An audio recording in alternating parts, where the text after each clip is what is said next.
Jogador número 1 é um livro que eu li quando eu tinha 12 anos de idade, e eu me lembro de ter amado aquele livro naquela época.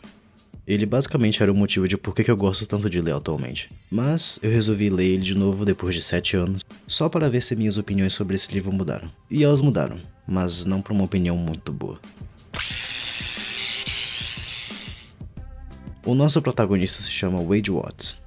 Segundo Wade, o falecido pai dele deu esse nome porque parecia o nome de uma identidade secreta de um super-herói ou algo assim, tipo Clark Kent ou Bruce Wayne. E ele vive no ano 2045, em um mundo cheio de fome, guerras, epidemias e pobreza. Basicamente o futuro da humanidade se as coisas continuarem do jeito que estão. O Wade mora em um condomínio de trailers empilhados junto com a sua tia e o seu namorado abusivo. E a única forma que ele tem de sair dessa realidade cruel que ele vive é entrando num mundo virtual chamado Oasis, que é basicamente uma espécie de metaverso. Ou pelo menos aquilo que o metaverso tentou ser, que é basicamente uma espécie de realidade virtual que todas as pessoas do mundo têm acesso. Lá você pode ir pra escola, se formar, entrar numa universidade, trabalhar. Você pode até mesmo fazer sexo virtual com as outras pessoas, tá ligado? Que, convenhamos, é um tipo de futuro que não tá muito distante da gente. E você pode acessar o Oasis com esses equipamentos super futurísticos como headset e óculos e controles remotos. Geralmente você tem que pagar pra ter um desses, mas como a escola do Wade é uma escola virtual, eles basicamente deram um pra ele de graça. Os gráficos dessa realidade virtual são bem realistas, mesmo o Wade tendo o equipamento de baixa qualidade da escola. Como eu disse, essa realidade virtual tem basicamente de tudo, até mesmo uma moeda própria, o crédito Oasis, que é basicamente uma espécie de dinheiro que todo mundo usa lá. E essa moeda basicamente vale mais do que o próprio dólar ou o euro. Lá você pode ter espaçonaves para viajar para vários planetas, você pode comprar coisas virtuais que só existem lá. Enfim, como eu disse, o Oasis é basicamente tudo que o metaverso tentou ser. O criador do Oasis não tinha nenhum herdeiro, então, antes dele morrer, ele decidiu dar o Oasis para quem conseguir encontrar o ovo perdido, que ele deixou em algum lugar escondido no Oasis. E quem conseguir encontrar esse ovo perdido, irá se tornar o novo dono do Oasis e ganhar 200 bilhões de dólares. E o Wade resolveu aceitar esse desafio. Eu, na verdade, tenho uma relação de amor e ódio com esse livro. Ao mesmo tempo que esse livro foi bem legalzinho de ler, eu ainda tenho um certo desgosto e ódio por ele.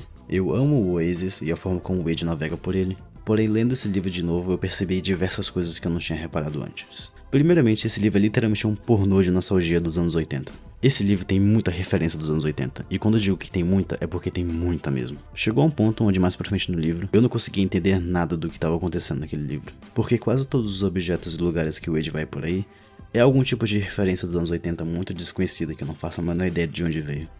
E como eu nasci em 2005, eu precisava constantemente ir lá no Google pesquisar o que estava acontecendo ali. E assim, não tem nada de errado em colocar referências em um livro, mas tinha tanta referência naquele livro que fica praticamente impossível de tentar conseguir ler essa história. Sem falar que boa parte do público que lê esse livro é um público relativamente jovem, e eu tenho quase certeza de que eles, assim como eu, tiveram dificuldade de entender o que estava acontecendo pela quantidade excessiva de referências que tinha lá. E eu honestamente acho bizarro essa obsessão que as pessoas têm com nostalgia de certas épocas que elas não viveram. Não tem nada de errado em você querer gostar de uma estética antiga, porém confia em mim, você definitivamente não queria ter nascido nos anos 80 ou 90. O Wade tem essa obsessão muito bizarra pelos anos 80 por causa do concurso que ele tá participando. Eu nasci em 2005 e eu acabei crescendo nos anos 2000 e nos anos 2010. E eu gosto muito dessas memórias que eu criei crescendo nessas épocas. Então é meio triste ver o Wade tentando viver uma época que já passou, ao invés de criar as próprias memórias nostálgicas dele na época atual dele. Honestamente, esse ego que o Wade tem de ter muito conhecimento sobre uma época que ele não viveu me irritou um pouco. Tipo, tá bom, a gente entendeu que você é um nerdola sabidão dos anos 80, entendi. Aliás, o Wade é a coisa que eu mais odiei nesse livro, o próprio protagonista desse livro. Quando eu li esse livro pela primeira vez, com 12 anos de idade, eu consegui me identificar bastante com ele. O Wade era um garoto nerd que gostava de videogame e sofria bullying na escola, e eu também era um garoto nerd que gostava de videogames e sofria bullying na escola. Porém, relendo esse livro eu percebi que o Wade é um completo fracassado esquisito, uma espécie de pick me boy. Basicamente aquele tipo de garoto esquisito que tenta se autodepreciar pra chamar a atenção das pessoas. E uma coisa que não faz muito sentido pra mim é que o Wade é mostrado como um expert dos anos 80 que sabe de muita coisa. E me desculpe, mas é absolutamente impossível esse garoto ter todo esse conhecimento sobre os anos 80. Não é possível que ele tenha tido tempo de jogar todos aqueles jogos e ter visto todos aqueles filmes, ou ter assistido todas aquelas temporadas daquelas séries. Eu tô assistindo Supernatural, e essa série tem 15 temporadas, e eu não tô nem na quarta ainda. E eu provavelmente só vou terminar essa série lá pro ano que vem. Sendo bem honesto, o Wade tem muita cara de ser um self-insert esquisito. Tipo, essa obsessão que ele tem com o Oasis não é nem um pouquinho saudável. No livro, Wade se apaixona pela Artemis, a melhor personagem desse livro na minha opinião. A Artemis é maravilhosa, eu amo ela. Sendo bem honesto, ela deveria ter sido a protagonista desse livro. As motivações dela para ganhar o concurso do Oasis são 1000 vezes mais plausíveis do que a do Wade. O Wade só quer ganhar esse concurso porque isso dá uma motivação para ele viver, ou algo assim. Ou sei lá, dá um motivo para ele ser obcecado com o Oasis e tal.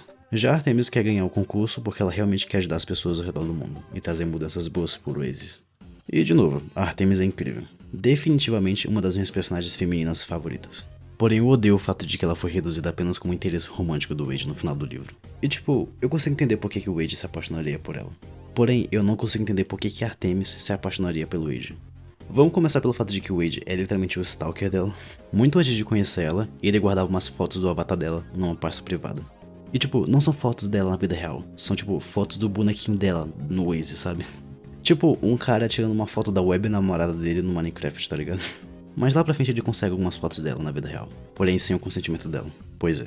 Tem uma cena onde Artemis decide se afastar do Wade pra focar mais no concurso, e o Wade simplesmente entra em pânico. Ele disse que estava completamente disposto a desistir do concurso pra ficar com ela. E Artemis, sendo a voz da razão por ele, disse pra ele que ele estava completamente fora da realidade. O que é verdade, esse cara é bem doente da cabeça.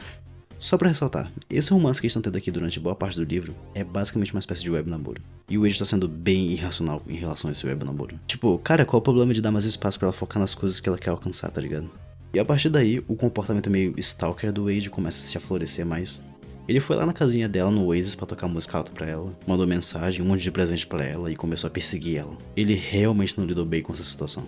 Eu realmente não consigo entender por que Artemis gostaria de namorar esse moleque. Tem uma cena onde o Wade fala uma coisa com um teor meio transfóbico. Tipo, o Wade quer saber se Artemis é uma mulher de verdade, entre muitas aspas, que nunca passou por algum tipo de operação de sexo ou algo assim. E o Ernest Cline, o autor do livro, recebeu muitas críticas depois disso. Pra ser bem sincero, esse livro não tem muita representatividade LGBT. Tem umas menções aqui e ali, mas nada demais. O que não faz muito sentido, até porque a internet é o local onde você mais vê pessoas LGBT. Pelo justo fato da internet ser um local de refúgio pra essas pessoas. Então, o Oasis meio que deveria ser, tipo, o local mais gay da face da Terra. Então, é meio irrealista a gente ter, tipo, um personagem LGBT no livro inteiro, que nesse caso é o Wade, ou a Ellen.